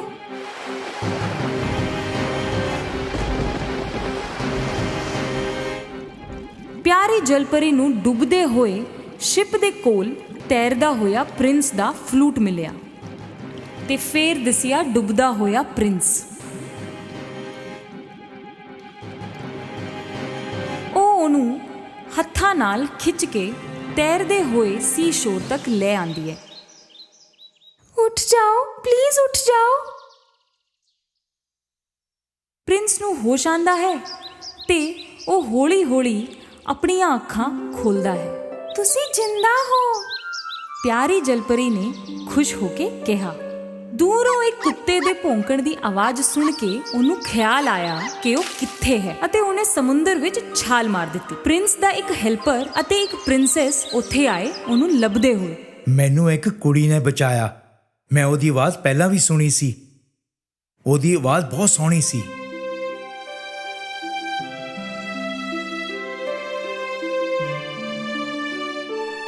ਪਿਆਰੀ ਜਲਪਰੀ ਵਾਪਸ ਡੀਪ ਸੀ ਕਿੰਗਡਮ ਵਿੱਚ ਆ ਚੁੱਕੀ ਸੀ। ਪ੍ਰਿੰਸ ਦਾ ਫਲੂਟ ਉਹਦੇ ਕੋਲ ਹੀ ਸੀ। ਉਹ ਉਹਨਾਂ ਦੇ ਬਾਰੇ ਹੀ ਸੋਚ ਰਹੀ ਸੀ। ਉਦੋਂ ਹੀ ਬਾਦਸ਼ਾਹ ਉੱਥੇ ਆਂਦੇ ਨੇ ਅਤੇ ਫਲੂਟ ਨੂੰ ਵੇਖਦੇ ਨੇ। ਉਹਨਾਂ ਨੂੰ ਵੇਖਦੇ ਹੀ ਪਤਾ ਲੱਗ ਜਾਂਦਾ ਹੈ ਕਿ ਇਹ ਕਿਸੇ ਮਨੁੱਖ ਦੀ ਹੈ। ਸਾਡੇ ਕੁਝ ਨਿਯਮ ਨੇ ਅਤੇ ਸਭ ਨੂੰ ਉਹਨਾਂ ਦਾ ਪਾਲਣ ਕਰਨਾ ਚਾਹੀਦਾ ਹੈ, ਖਾਸ ਕਰ ਮੇਰੇ ਬੱਚਿਆਂ ਨੂੰ। ਕੀ ਇਹ ਸੱਚ ਹੈ ਕਿ ਤੂੰ ਕਿਸੇ ਮਨੁੱਖ ਨੂੰ ਡੁੱਬਣ ਤੋਂ ਬਚਾਇਆ? ਮੈਨੂੰ ਬਚਾਣਾ ਪਿਆ, ਨਹੀਂ ਤਾਂ ਪ੍ਰਿੰਸ ਉੱਥੇ ਹੀ ਮਰ ਜਾਂਦਾ, ਏਰੀਅਲ ਨੇ ਮੁੜ ਕੇ ਜਵਾਬ ਦਿੱਤਾ। ਬਸ ਕਰੋ, ਮਨੁੱਖ ਚੰਗੇ ਨਹੀਂ ਹੁੰਦੇ। ਉਹਨਾਂ ਦੀ ਦੁਨੀਆ ਤੇ ਸਾਡੀ ਦੁਨੀਆ ਵਿੱਚ ਕੋਈ ਰਿਸ਼ਤਾ ਨਹੀਂ ਹੋ ਸਕਦਾ।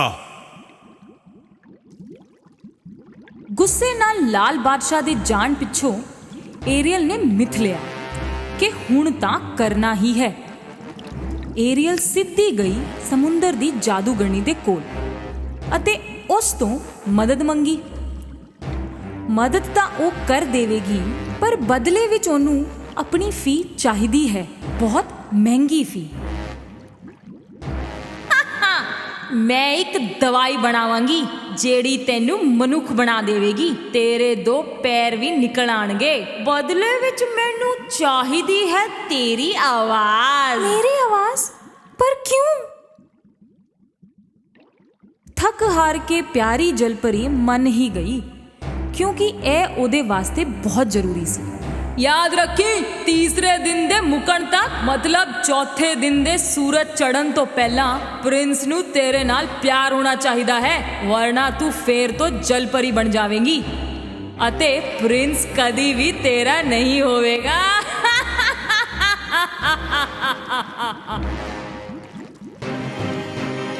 ਏਰੀਅਲ ਉਹ ਦਵਾਈ ਘੁੱਟ-ਘੁੱਟ ਕਰਕੇ ਪੀ ਗਈ। ਉਹ ਸਮੁੰਦਰ ਦੇ ਉੱਤੇ ਨੂੰ ਤੈਰ ਕੇ ਜਾਣ ਲੱਗੀ। ਹੌਲੀ-ਹੌਲੀ ਉਹਦੇ ਪੈਰ ਨਿਕਲ ਆਏ, ਬਿਲਕੁਲ ਮਨੁੱਖਾਂ ਵਰਗੇ। ਡੌਲਫਿਨ ਦੇ ਨਾਲ ਉਹ ਸੀ ਸ਼ੋਰ ਤੇ ਪਹੁੰਚੀ। ਉਹਦੇ ਉੱਥੇ ਆਂਦੇ ਹੀ ਪ੍ਰਿੰਸ ਦੀ ਨਜ਼ਰ ਉਹਦੇ ਉੱਤੇ ਪਈ ਤੇ ਉਹ ਉਹਦੇ ਕੋਲ ਆਇਆ।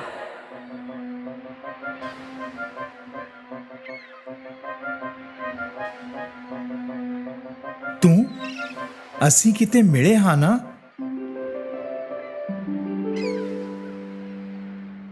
ਏਰੀਅਲ ਕੁਝ ਬੋਲ ਨਹੀਂ ਸਕਦੀ ਸੀ, ਪਰ ਉਹਨੇ ਪ੍ਰਿੰਸ ਨੂੰ ਉਹਦਾ ਫਲੂਟ ਜ਼ਰੂਰ ਦਿੱਤਾ। ਪ੍ਰਿੰਸ ਨੇ ਉਸ ਦਿਨ ਵਾਲੀ ਧੁਨ ਫੇਰ ਬਜਾਈ। ਏਰੀਅਲ ਨੇ ਇਸ਼ਾਰਾ ਕੀਤਾ ਕਿ ਉਸ ਨੇ ਇਹ ਧੁਨ ਪਹਿਲਾਂ ਵੀ ਸੁਣੀ ਹੈ। ਇਹੀ ਧੁਨ ਵਜਾਉਂਦੇ ਹੋਏ ਮੈਂ ਤੁਹਾਨੂੰ ਵੇਖਿਆ ਸੀ, ਤੁਹਾਡੀ ਆਵਾਜ਼ ਸੁਣੀ ਸੀ ਅਤੇ ਫਿਰ ਤੁਸੀਂ ਮੈਨੂੰ ਡੁੱਬਣ ਤੋਂ ਬਚਾਇਆ ਸੀ। ਤੁਹਾਨੂੰ ਹੀ ਲੱਭ ਰਿਹਾ ਸੀ। ਪ੍ਰਿੰਸ ਨੂੰ ਪੱਕਾ ਯਕੀਨ ਸੀ ਕਿ ਉਹ ਕੁੜੀ ਏਰੀਅਲ ਹੀ ਸੀ ਜਿਸ ਨੇ ਉਹਨੂੰ ਬਚਾਇਆ ਸੀ, ਪਰ ਉਹ ਕੁੜੀ ਤਾਂ ਇੱਕ ਜਲਪਰੀ ਸੀ। ਉਹਦੀ ਬੜੀ ਸੋਹਣੀ ਆਵਾਜ਼ ਸੀ। ਏਰੀਅਲ ਵਿਚਾਰੀ ਚਾਹੁੰਦੀ ਤਾਂ ਸੀ, ਪਰ ਗੱਲ ਨਹੀਂ ਕਰ ਸਕੀ। ਮੈਨੂੰ ਲੱਗਿਆ ਤੂੰ ਇੱਕ ਜਲਪਰੀ ਹੈ। ਆਪਣੀ ਆਵਾਜ਼ ਤਾਂ ਉਹ ਜਾਦੂਗਰਨੀ ਨੂੰ ਦੇ ਆਈ ਸੀ। ਪ੍ਰਿੰਸ ਨੂੰ ਲੱਗਿਆ ਕਿ ਇਹ ਉਹ ਕੁੜੀ ਨਹੀਂ ਹੈ ਜਿਸ ਨੇ ਉਹਨੂੰ ਬਚਾਇਆ ਸੀ। ਫੇਰ ਵੀ ਉਹਨੇ ਉਹਦੀ ਮਦਦ ਕਰਨ ਲਈ ਸੋਚਿਆ। ਪ੍ਰਿੰਸ ਪਿਆਰੀ ਜਲਪਰੀ ਨੂੰ ਆਪਣੇ ਮਹਿਲ ਵਿੱਚ ਲੈ ਆਇਆ। ਬਾਦਸ਼ਾਹ ਨੇ ਵਿਆਹ ਦੀਆਂ ਤਿਆਰੀਆਂ ਕਰਨ ਦਾ ਹੁਕਮ ਦਿੱਤਾ। ਉਹ ਆਪਣੇ ਪੁੱਤਰ ਦਾ ਵਿਆਹ ਇੱਕ ਰਾਜਕੁਮਾਰੀ ਨਾਲ ਕਰਨ ਵਾਲਾ ਸੀ। ਵਿਚਾਰੀ ਪਿਆਰੀ ਜਲਪਰੀ ਹੁਣ ਚੁੱਪਚਾਪ ਵੇਖਣ ਤੋਂ ਇਲਾਵਾ ਕੁਝ ਕਰ ਵੀ ਨਹੀਂ ਸਕਦੀ ਸੀ। ਜਦ ਤੱਕ ਬੋਲੇ ਨਾ, ਪ੍ਰਿੰਸ ਨੂੰ ਪਤਾ ਕਿਵੇਂ ਲੱਗੇ? ਉਹਨੂੰ ਜਾਦੂਗਰਨੀ ਦੀ ਗੱਲ ਯਾਦ ਆਈ। ਯਾਦ ਰੱਖੀ, ਤੀਸਰੇ ਦਿਨ ਦੇ ਮੁੱਕਣ ਤੱਕ, ਮਤਲਬ ਚੌਥੇ ਦਿਨ ਦੇ ਸੂਰਜ ਚੜ੍ਹਨ ਤੋਂ ਪਹਿਲਾਂ ਪ੍ਰਿੰਸ ਨੂੰ ਤੇਰੇ ਨਾਲ ਪਿਆਰ ਹੋਣਾ ਚਾਹੀਦਾ ਹੈ, ਵਰਨਾ ਤੂੰ ਫੇਰ ਤੋਂ ਜਲਪਰੀ ਬਣ ਜਾਵੇਂਗੀ। ਵੇਖਦੇ ਵੇਖਦੇ ਪਹਿਲੇ 2 ਦਿਨ ਨਿਕਲ ਗਏ। ਹੁਣ ਤੀਸਰਾ ਦਿਨ ਆ ਗਿਆ। ਉਸੇ ਦਿਨ ਬਾਦਸ਼ਾਹ ਅਤੇ ਉਹਨਾਂ ਦੀ ਬੇਗਮ ਆਪਣੇ ਪੁੱਤਰ ਦਾ ਵਿਆਹ ਗੁਆਂਢ ਦੇ ਰਾਜ ਦੀ ਪ੍ਰਿੰਸੈਸ ਨਾਲ ਕਰਵਾਉਣ ਵਾਸਤੇ ਨਿਕਲ ਗਏ। ਬੇਚਾਰੀ ਏਰੀਅਲ ਬੋਲ ਹੀ ਨਹੀਂ ਸਕੀ ਪ੍ਰਿੰਸ ਨੂੰ ਕਿ ਉਹ ਉਹੀ ਹੈ ਜਿਹਨੂੰ ਉਹ ਲੱਭ ਰਿਹਾ ਸੀ। ਪ੍ਰਿੰਸ ਨੇ ਮੰਨ ਲਿਆ ਕਿ ਜੋ ਵੀ ਉਹਨੇ ਵੇਖਿਆ ਸੀ ਉਹ ਇੱਕ ਸੁਪਨਾ ਸੀ। ਏਰੀਅਲ ਨੂੰ ਸਿਰਫ ਇੱਕ ਹੀ ਆਸ ਸੀ, ਪ੍ਰਿੰਸ ਲਈ ਉਹਦੀ ਚਾਹਤ। ਚੌਥੇ ਦਿਨ ਦਾ ਸੂਰਜ ਚੜ੍ਹਨ ਵਾਲਾ ਸੀ। ਏਰੀਅਲ ਦਾ ਰੋਣਾ ਰੁਕ ਨਹੀਂ ਰਿਹਾ ਸੀ ਅਤੇ ਉਸੇ ਵੇਲੇ ਕੋਈ ਜਾਦੂ ਜਿਹਾ ਹੋਇਆ। ਪਹਿਲਾਂ ਉਹਦੀਆਂ ਸਭ ਭੈਣਾਂ ਆਈਆਂ ਅਤੇ ਫੇਰ ਆਈ ਬੇਬੇ। ਮੇਰੀ ਪਿਆਰੀ ਧੀਏ, ਅਸੀਂ ਇੱਥੇ ਆਏ ਹਾਂ ਉਸ ਜਾਦੂਗਰਨੀ ਦੀ ਕੈਦ ਵਿੱਚੋਂ ਤੈਨੂੰ ਬਾਹਰ ਕੱਢਣ ਵਾਸਤੇ।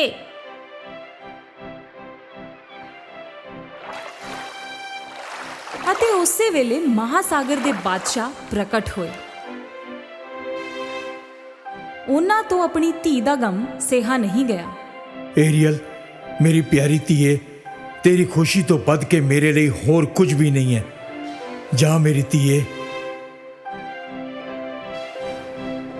ਬਾਦਸ਼ਾਹ ਨੇ ਆਪਣਾ ਤ੍ਰਿਸ਼ੂਲ ਬੇਬੇ ਦੇ ਹੱਥ ਵਿੱਚ ਇੱਕ ਸ਼ੰਖ ਉੱਤੇ ਫਿਰਾਇਆ, ਜਿਹਦੇ ਵਿੱਚ ਏਰੀਅਲ ਦੀ ਆਵਾਜ਼ ਕੈਦ ਸੀ ਅਤੇ ਏਰੀਅਲ ਦੀ ਆਵਾਜ਼ ਬਾਹਰ ਆ ਗਈ। ਥੈਂਕ ਯੂ ਬੇਬੇ, ਥੈਂਕ ਯੂ ਡੈਡੀ, ਤੁਸੀਂ ਸਾਰੇ ਕਿੰਨੇ ਚੰਗੇ ਹੋ। ਹਿਮਰਨ ਵੇਲ ਦੀ ਪਿੱਠ ਤੇ ਬਹਿ ਕੇ ਉਹ ਸਾਰੇ ਪ੍ਰਿੰਸ ਦੀ ਸ਼ਿਪ ਵੱਲ ਤੁਰ ਪਏ।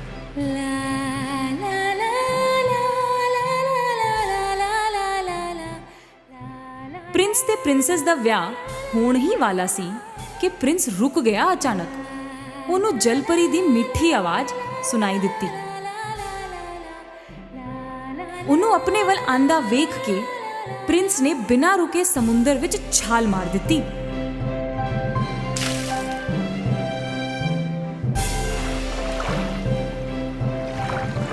ਮੈਂ ਜਾਣਦਾ ਸੀ ਉਹ ਤੂੰ ਹੀ ਸੀ।